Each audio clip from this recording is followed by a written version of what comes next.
Now, E cell, as easy as it is to find E cell, that E cell is going to be our E reduced minus our E oxidized. We need to relate E cell to Gibbs and to our equilibrium constant based on the following equations. That delta G is equal to negative NFE. And that E cell is equal to, let's see, I think RT for NF ln K. So we have these two basic relationships here based on the relationship of Gibbs to E cell.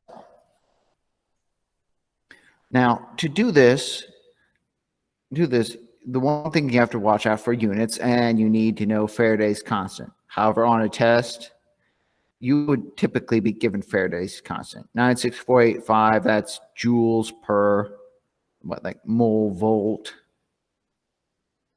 And N is a special type of N that refers to the moles of electrons. And R, if we need R, is 8.314 joules per mole Kelvin. All those given. So just given a random problem, if I said, let's say, let's see, bromine goes to Br2 minus, and nickel goes to nickel 2 plus. Now, looking at the formula sheet, bromine appears as written right there as 1.07.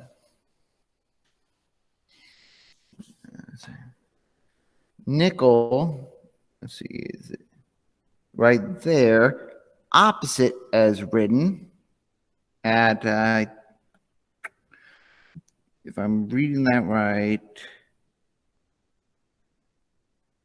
oh, geez. Let's see, negative 0.25, if I'm reading that right.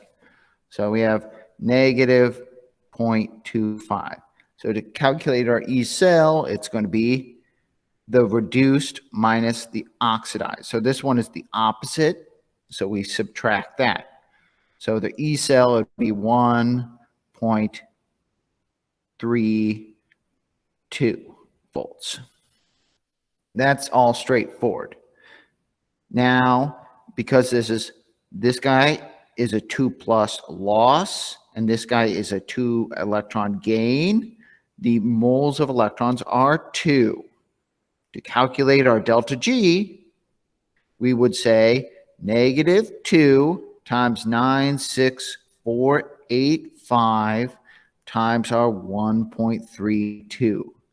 And the big thing is, you remember, divide by 1,000, because there's 1,000 joules in 1 kilojoule. Because delta G is typically only really expressed as kilojoules. 1.32 divided by 1,000. And so you'd get, to do this reaction, the Gibbs standard would be negative 254.7 kilojoules. So rather spontaneous. But one of the trends with electrochemistry is, if they occur, most electrochemical equations are very spontaneous. Now, to calculate the K, we can use our same values. Let's say 1.32 equals R 8.314. The only thing we would need to know is our temperature. Our temperature is 298 Kelvin. We're going to assume it's 25 degrees because this is at standard state. 296,485 and times ln k. So the first thing we'd have to do is get 1.32, get ln k by itself. So 1.32 times 2 times 96485 divided by 8.314 divided by 298. So you'd get 102.8 equals ln k. The thing to remember, how to get rid of ln, you have to take the inverse log to both sides. So you'd say second ln, the inverse log, put in the answer. You would get a crazy number such as 4.47 times 10 to the 44th power. That would be our K. So this is very spontaneous, very spontaneous.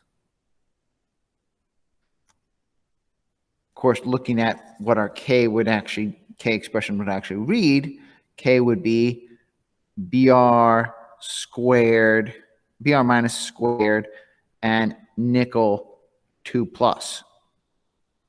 But the results of these guys would be all over 1 because we have a solid and a liquid on the other side. But very big number, very, very big number. Now, there's one other way this can be used, and that is with what's called the Nernst equation. The Nernst equation is just a modification of the version for the Gibbs, but E non-standard equals E cell minus RT over NF ln Q. So the big difference is that instead of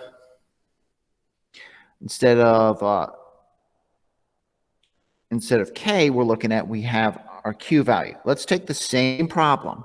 Our bromine plus nickel goes to nickel 2 plus and 2 Br minus. We remember our E cell was 1.32. How would the cell potential change if we had 2.5 molar nickel bromide aqueous in solution? How would that have changed everything? Well, remember, I said our Q and our K expression was nickel 2 plus times Br minus squared. So if we break this down, you would have 2.5 molar nickel, and for Br minus, you would have 5.0 molar Br minus because there's 2 of them. So plugging those values in, our Q expression becomes 2.5 times 5 times 5. You'd have 62.5 is our Q. Now, E cell, this is 1.32 minus 8.314, 298, 96485 ln 62.5. So how will that have changed things? So right now I'm going ahead and evaluating this whole term. That whole term. 2, 5, 2.5. You'd be minusing 0.053. So one thing that's kind of crucial about Nernst is that Nernst isn't going to be for big changes. Nernst isn't going to be for big changes. It's going to take a huge Q to make a big change. Going to take a huge Q to make a big change. Notice our 1.32 dropped down to 1.27. Not a big change. I mean, 2.5 molar is not a concentration to scoff at, but it's not enough to make a very big change, a very big drop. The only time we can see and expect a big drop is when you have like a concentration cell.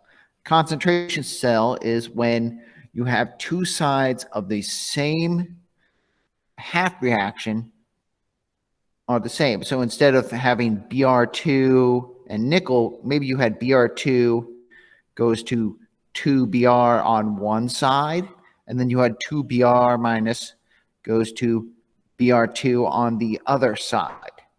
The E cell, by definition, would have to be 0 because it's 1.07 minus 1.07.